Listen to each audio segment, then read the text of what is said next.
দিনে দুপুরে চুরির ঘটনা ঘটল মাথাভাঙ্গা শহরে। বৃহস্পতিবার দুপুর নাগাদ চুরির ঘটনাটি ঘটে এক স্বর্ণ ব্যবসায়ীর দোকানে। ঘটনায় চাঞ্চল্যের পাশাপাশি আতঙ্কিত অন্যান্য ব্যবসায়ীরাও। চুরির ঘটনাটি ঘটে মাথাভাঙ্গা শহরের কালুয়ারপট্টি এলাকায়। জানা গিয়েছে, ওই স্বর্ণ ব্যবসায়ী কিছুক্ষণের জন্য বাড়িতে গেলে দোকান ফাঁকা থাকার সুযোগে বেশ কিছু গয়না নিয়ে পালিয়ে যায় কোনো এক দুষ্কৃতী। এদিকে চুরির খবর পেয়ে ঘটনাস্থলে পৌঁছয় মাথাভাঙ্গা থানার পুলিশও।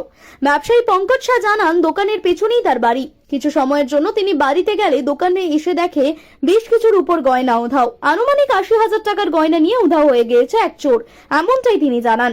যদিও পাশের এক সিসি ক্যামেরায় চুরি করা ব্যক্তির মুখ দেখা গিয়েছে, আর সেই সূত্র ধরেই পুলিশ তদন্তে নেমেছে বলেও খবর।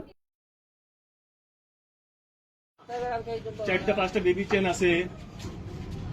বেবি চেন হচ্ছে বাচ্চা চেন। আরে সকাল থেকে বসে আছি, একটু বাথরুম যাব, তো পর্দাটা লাগানো ছিল, তো বাথরুম গেলাম।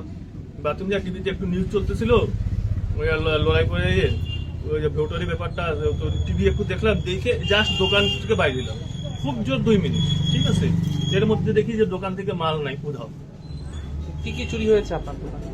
পায়েল আছে, মোটামুটি 4 জোড়া পায়েল আছে।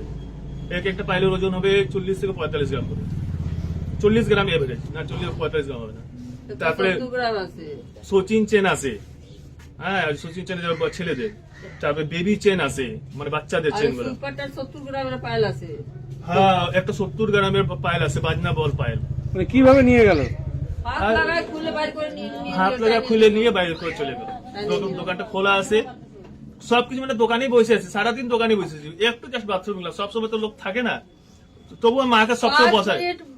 বাথরুম করতে গেছে বাস, এর মধ্যে কত টাকার সামগ্রী আনুমানিক চুরি হয়েছে? না করলেও 70-80 হাজার টাকার মাল গেছে।